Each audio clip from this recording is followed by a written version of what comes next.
What is something that you don't regret doing in high school? I do not regret staying true to myself and staying out of drama. I definitely don't regret the decisions I've made in my friendships. I don't regret joining all the clubs that I did.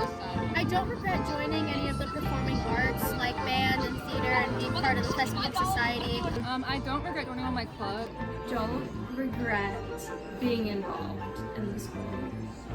What is something that you do regret not doing in high school? I regret not informing myself more about certain classes because there's some that I wish I would have taken, and instead I kind of filled up my schedule with classes I didn't really need. I definitely regret making myself so available all the time and not prioritizing my own mental health. I regret not being more outgoing my first couple years, and especially during the pandemic. I think that I didn't try and reach out to as many people as I wish I did. Being more active with all the clubs that we have at school. Freshman year, I did a college club, and then I kind of just stopped going. So I regret not participating. I regret not being as outgoing. I feel like not until senior year I didn't talk to a lot of people, and I feel like I should have done that before COVID and during my freshman and sophomore years. But I'm glad I did it my senior year. I regret not joining theater earlier.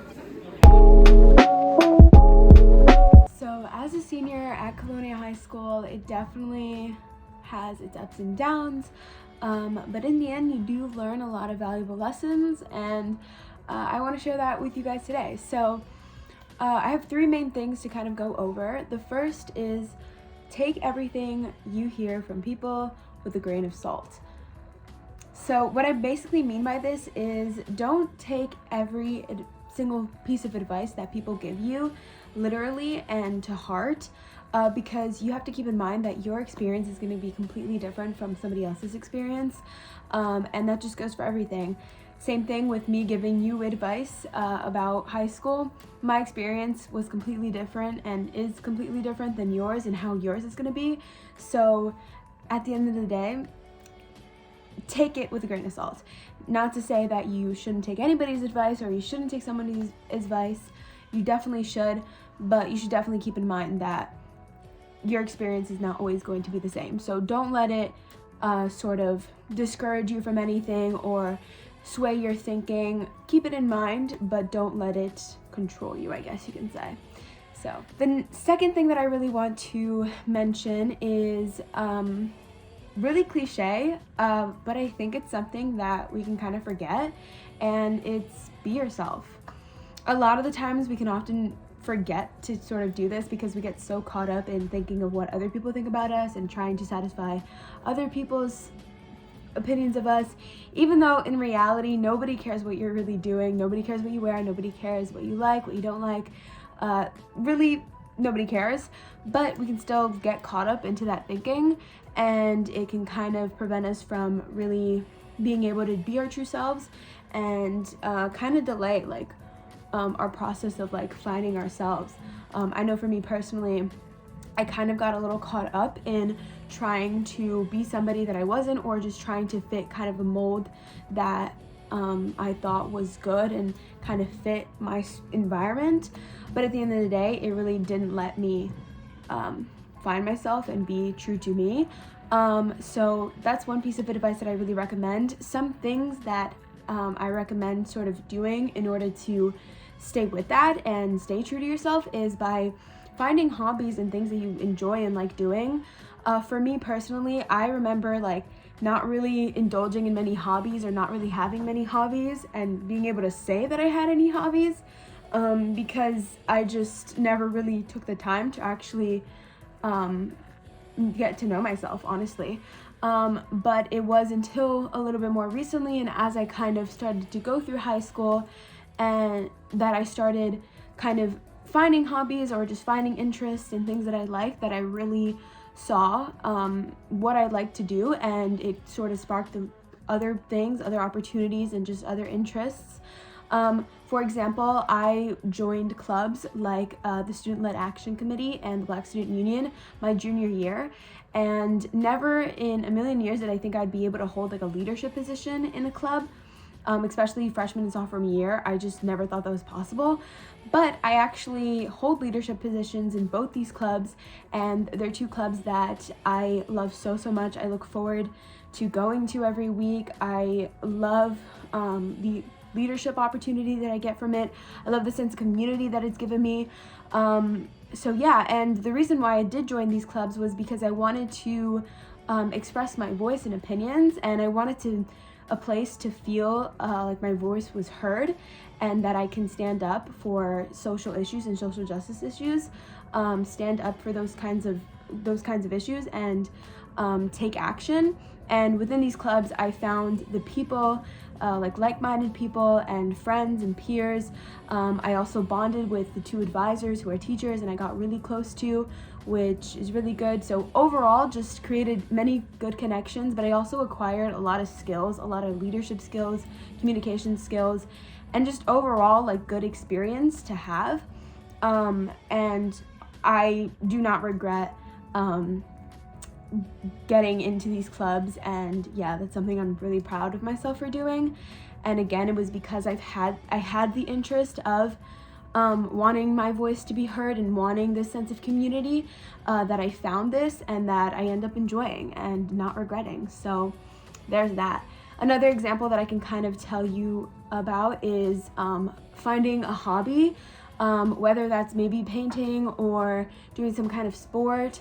Or for me, it was something that I never liked doing my whole life. I actually claimed to hate it and I could never really get into, and that was actually reading.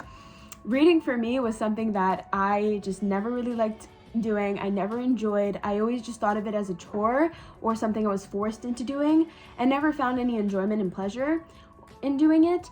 But recently, and it's actually really recent, maybe like about 2 months ago, I started reading books, and I actually found that I really like doing that. And for me, I really found just like enjoyment in that, and that's just another way that I kind of connect to myself in a weird way.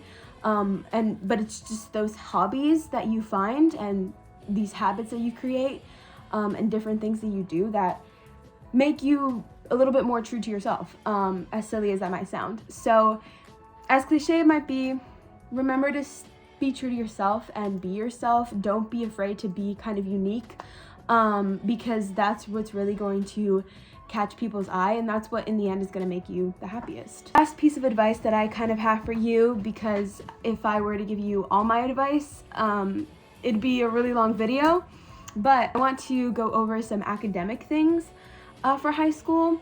So a lot of questions that people have are, what classes should I take for high school? Should I take AP classes? Should I take any honors classes, etc.? What kind of classes should I take? And if I'm being completely honest with you, it doesn't matter completely what classes you take. At the end of the day, take classes that you are comfortable with, but that doesn't mean to not challenge yourself. So challenge yourself in the way that you feel comfortable being challenged. Do not overdo it. Don't be afraid to dip your feet in to the puddle or whatever. But again, don't overwhelm yourself as well. So you don't have to take every single AP class out there. You don't. Experiment, see what you like, do 1 or 2 AP classes a semester, or honestly, skip the AP classes, because if I'm being really honest with you, they're kind of worthless. They're kind of a waste of time and too much stress for no reason. I highly recommend doing dual enrollment classes. Not only will you really learn from these classes, they will also give you the credit. Unlike with AP classes, you kind of have to take the test and pass to get the credit, and even then it's not guaranteed. Versus dual enrollment classes, yes, you do have to pay, but it's a lot cheaper in the end, instead of paying for it in college eventually, to just do those classes and get them out of the way. I took 3 of these dual enrollment classes, one of them being English composition, which I'm taking this year, my senior year. And this was actually the most useful class I've taken my whole high school career. And it's basically just an English class, but I acquired a lot of writing skills from this class. And I'm honestly really happy that I took this class, because I've learned so much from it. Also, I took a statistics class this year, and that was a really good class. I feel like it was one of the more useful math classes that I took. Not to mention, it was actually pretty easy. It wasn't really too challenging at all. It was pretty good, I felt like, and the teacher was great. And so yeah, I highly recommend doing the statistics class as well. Even if you don't like English or math, I'm not somebody who is particularly strong in either. For me, I'm just kind of average in both. and I didn't find these classes to be very difficult at all, actually. And I'm gonna get the college credit for it, which is great. So yeah, I also, junior year, I took Spanish, the dual enrollment class. I highly recommend doing that one as well if you're thinking about taking another year of Spanish, which is always really good. If you can, take another year of Spanish, take another year of math. You're gonna have to take 4 years of English, so, you know. Take those classes, and if you're planning on doing another year of Spanish, instead of going to Spanish 4, just go to the dual enrollment class, because you'll get the credit for it, and it weighs more heavy on your GPA, which is great, and overall just looks really good. So yeah, the only AP class that I took was AP Psych. I can't really speak too much on my experience because it was over quarantine, so it was online. It wasn't too bad. I didn't take the test for it. Was it worth it? Maybe not, but I did want to experience an AP class, and I kind of took that. And if you want to experiment with an AP class, I think that might be a good option. So there's that. So yeah, if there's one thing that I do maybe regret not doing in high school was maybe taking another AP class, but at the same time, I know from other people's experience that they kind of hate AP classes.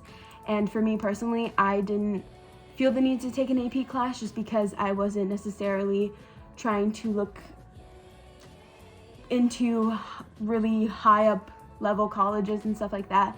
But again, everybody's experience is different, everybody's needs are different, so it really just depends. But at the end of the day, that's kind of what I did, and maybe you might do as well. So I hope that was some good advice to you, and yeah, this is my senior farewell, I guess, and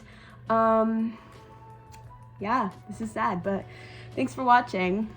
Bye.